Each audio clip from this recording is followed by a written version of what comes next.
নমস্কাৰ বন্ধুসকল, স্বাগতম আপোনালোকক মোৰ চেনেললৈ। এইটো অইল ইণ্ডিয়া কাৰ টেণ্ডাৰ ৰিজাল্টৰ পাৰ্ট 5। আজি ড্ৰ পুনৰ আৰম্ভ হৈছে আৰু এই ভিডিঅ'ত আজি মই প্ৰথম 50টা ৰিজাল্ট দেখুৱাম। যদি আপুনি পাৰ্ট 1, পাৰ্ট 2, পাৰ্ট 3 আৰু পাৰ্ট 4 এতিয়াও চোৱা নাই তেন্তে চেনেলটো ভিজিট কৰি নিশ্চয় চাব। হয়তো আপোনাৰ লটাৰী নাম্বাৰ বা নাম আগৰ কোনো পাৰ্টতে আছে। এতিয়া আৰম্ভ কৰিছোঁ আজিৰ প্ৰথম 50টা ৰিজাল্ট। মনোযোগেৰে লটাৰী নম্বৰ, নেম আৰু প্ৰায়ৰিটি নম্বৰ মিলাই চাব। আমাৰ প্ৰথমত আছে হেমন্ত গগৈ 306, 307ত আছে সঞ্জীৱ তামাং, 308ত আছে ৰূপা গগৈ বৰুৱা, 309ত আছে নমল কণ্ড, 310 আছে প্ৰণামিকা নিয়োগ কোঁৱৰ, 311ত আছে দীপ নাৰায়ণ সাহু, 312ত আছে গৰিমা গগৈ।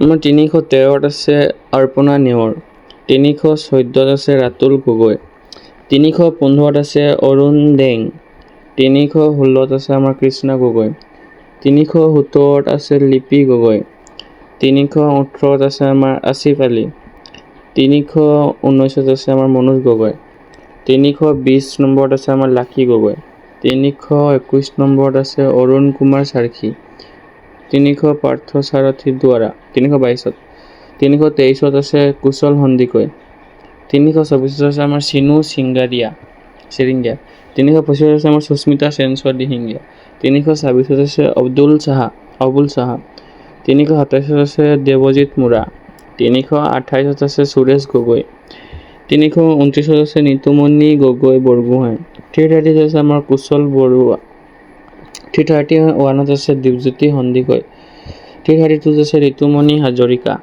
333ত আছে লক্ষীমণি মুণ্ডা, 334ত আছে ৰমেন বৰুৱা, 335ত আছে আমাৰ আদিত্য ৰঞ্জন দত্ত, 336ত আছে কৃষ্ণা মণ্ডল, 337ত আছে নিতুমণি দলে মেজ, 338ত অনিমা গোৱালা, 339ত আছে পূজা প্ৰধান, 340ত আছে অনুপম দানা, 341ত আছে ৰিম্পী সেন গুপ্তা, 342ত আছে জিন্তু বৰুৱা, 343ত আছে কল্যাণী বৰা, 344ত আছে পাৰ্থজিত মহন্ত, 345ত আছে নিতুল গগৈ, 346ত আছে জ্যোতিষ দাস, 347ত আছে শংকৰ মলাকৰ, 348ত আছে শান্তানু সোণোৱাল, 349ত আছে চন্দ্ৰাণী দাস সাহা, 350ত আছে কাশ্মীৰী মেজ, 351ত আছে আমাৰ দুৰ্গা মুণ্ডা, 352ত আছে শংকৰ মাহালী,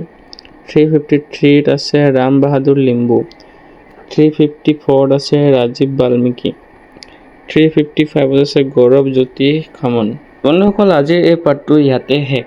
মই অতি সোনকালে পৰৱৰ্তী পাৰ্ট আজিৰ বাকী ৰিজাল্টসমূহ আপলোড কৰিম। গতিকে চেনেলটো ছাবস্ক্ৰাইব কৰি ৰাখিবা আৰু বেল আইকন অন কৰি দিব যাতে নতুন ৰিজাল্ট আপলোড হ'লে আপুনি লগে লগে নটিফিকেশ্যন পাই যায়। যদি এই ভিডিঅ'টোত আপোনাৰ উপকাৰ আহিলে তেন্তে এটা লাইক কৰিব, কমেণ্ট কৰিব আৰু যিসকলে বন্ধুৱে বা আত্মীয় এই টেণ্ডাৰত আবেদন কৰিছে তেওঁলোক শ্বেয়াৰ কৰিব। ধন্যবাদ।